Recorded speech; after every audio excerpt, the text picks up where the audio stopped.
Que a paz que excede todo o entendimento possa se fazer notória sobre a sua vida. Eu sou o pastor Nilton Lima. Seja muito bem-vindo, seja muito bem-vinda ao Alimento Divino. Deus tem uma palavra maravilhosa e poderosa ao seu coração. Palavra essa que cura, que sara, que liberta, que renova, que exorta e que edifica. Não endureça o seu coração quando ouvir a palavra do Senhor, porque Deus ele também exorta ao filho que ama, né? O filho que é obediente, que ouve ao Pai. Esse tem tudo que ele precisa, né? Porque ele escuta o Pai, ele segue aquilo que o Pai pede para fazer, ele dá um bom exemplo, ele é um menino estudioso, atencioso, carinhoso, amoroso. Então esse Pai ele não rejeita os seus pedidos e dá o que ele precisa. Amém? Deus tem uma palavra poderosa. A palavra se encontra em Números, capítulo 12, e assim está escrito: E falaram Miriam e Arão contra Moisés, por causa da mulher cussita, que tomara, porquanto tinha tomado a como mulher. E disseram: Porventura falou somente o Senhor por Moisés? Não falou também por nós? E o Senhor o ouviu? E era varão Moisés muito manso, mais do que todos os homens que havia sobre a terra. E logo o Senhor disse a Moisés, a Arão e a Miriam: Vós três sai à tenda da congregação. E saíram eles três. Então o Senhor desceu na coluna de nuvem e pôs-se à porta da tenda. Depois chamou Arão e Miriam, e eles saíram ambos, e disse: Ouve agora as minhas palavras. Se entre vós houver profeta, eu, o Senhor, em visão, a ele me farei conhecer, ou em sonhos falarei com ele. Não é assim com o meu servo Moisés, que é fiel em toda a minha casa. Boca a boca falo com ele, e de boca a boca falo com ele, e de vista, e não por figuras, porque ele vê a semelhança do Senhor. Porque, pois, não tivestes temor de falar contra o meu servo, contra Moisés? Assim a ira do Senhor contra ele se acendeu, e foi-se.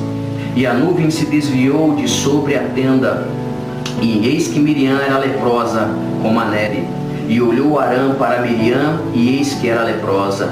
Pelo que Arão disse a Moisés: Ah, Senhor meu, ora, não ponha sobre nós este pecado, que fizemos loucamente, e com que havemos pecado.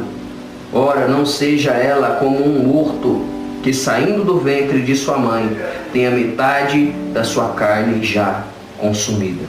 Clamou, pois, Moisés ao Senhor, dizendo: Ó Deus, rogo-te que a cures. E disse o Senhor a Moisés: Se seu pai cuspir em seu rosto, não seria envergonhada 7 dias? Esteja fechada 7 dias fora do arraial, e depois a recolha.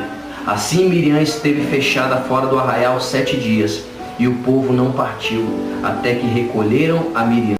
Porém depois o povo partiu de Azerote, e assentaram o arraial no deserto de Parã. Senhor Jesus, meu Deus, meu Pai, Senhor, eu me coloco uma vez mais diante da Tua presença. Manifesta a Sua glória, manifesta o Seu poder. Enche, Senhor, meu Deus amado, da Tua presença. Pega, Senhor, essa tricotomia, corpo, alma e espírito, e recebe. Pega, Senhor, meu Deus amado e poderoso, os meus 5 sentidos, tato, olfato, visão, audição e paladar, e recebe. Pega, Senhor, meu Deus, a minha memória, a minha mente, os meus pensamentos, o meu subconsciente, e recebe. Usa-me, Senhor, meu Deus amado, como instrumento poderoso. Fala, Senhor, meu Deus amado, que os Teus servos ouvem. Fala, Senhor, nós queremos ouvir a Tua voz. Fala, Senhor, meu Deus amado, não o que queremos ouvir, mas o que precisamos ouvir, Senhor. Em nome de Jesus. Amém. Moisés agora, levantado por Deus, que já havia trago do Egito, através de Deus Pai, o povo hebreu, ali, da descendência de Abraão, que estava sendo escravizado por Faraó no Egito. 430 anos ficaram ali sendo escravos. E não simplesmente deveria-se ficar esses 430 anos, porque na verdade ficaram 80 anos a mais, sofrendo até chegar à terra prometida. Aqui nesse texto que acabei de ler, eles ainda estavam em caminho à terra que emana leite e mel, que havia uma promessa para o povo de Deus. Deus ele sempre faz uma promessa ao seu povo e ele sempre zela para cumprir. Porque o próprio Moisés escreveu que disse que Deus não é homem para que minta, e nem filho do homem para que venha se arrepender. Porque via Deus cumprir as promessas na vida do seu povo. E Moisés, que é levantado por Deus, que a Bíblia vai dizer aqui, irmãos, que Deus falava com ele boca a boca, falava com ele face a face. Não que Moisés viu a face do Senhor, mas ele passou, ele entrou numa caverna e Deus passou atrás assim da caverna e ele pôde sentir a presença do grande. Oh, glória a Deus, mas a presença dele está aqui. Sente a presença dele aí, sente a presença dele aí, sente a presença dele aí. Aleluia. E Moisés falava com ele, irmãos, ali face a face. E agora Moisés, guiando o povo, claro, a Bíblia diz que não é bom que o homem andasse só.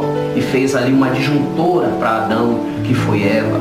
E Deus agora levanta uma mulher para todo ser humano na terra. Para quê? Para que o homem não ande em pecado. Para que o homem não precise andar em fornicação.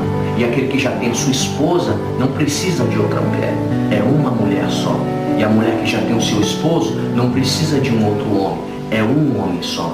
Porque a Bíblia vai dizer que para cair em adultério na época do povo ali hebreu, do povo israelita e do povo agora que o reino se divide, o reino de Judá traz os judeus, que também vem das 12 tribos também, não é só da tribo de Judá que é judeu, mas o reino se divide, da tribo de Judá vem o termo judeu, mas todo aquele que é das 12 tribos, que Abraão gerou Isaac, Isaac gerou Jacó, e Jacó gerou as 12 tribos, quem vem dessa tribo também é tido hoje como judeu.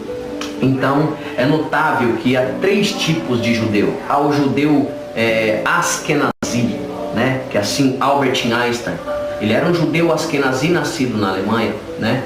Então ele era um judeu nascido na Alemanha, então ele era um judeu Askenazi, que pode ser um ortodoxo, que segue os 613 mandamentos. Não consegue os 613, eles vão mudando as coisas, porque eles não têm mais um templo. Aí agora eles dizem que não precisam mais de um templo, que você não precisa adorar, que você não precisa ir no templo, mas inclusive eles estão correndo de todo que é jeito e forma, buscando apoios políticos para levantar o templo de Israel, que é o 3º templo que seria levantado.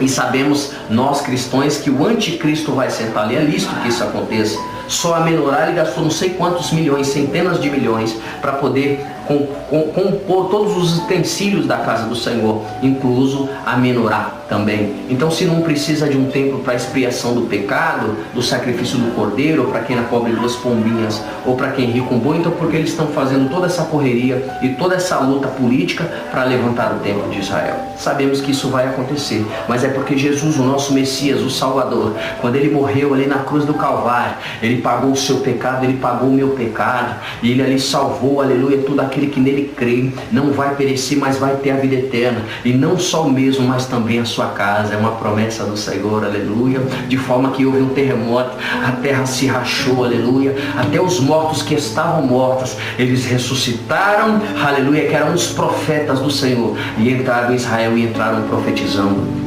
O véu, o lugar santo do santo, se rasgou, e a presença de Deus, que em hebraico significa a Shekinah agora ela habita dentro de mim, ela habita dentro de você.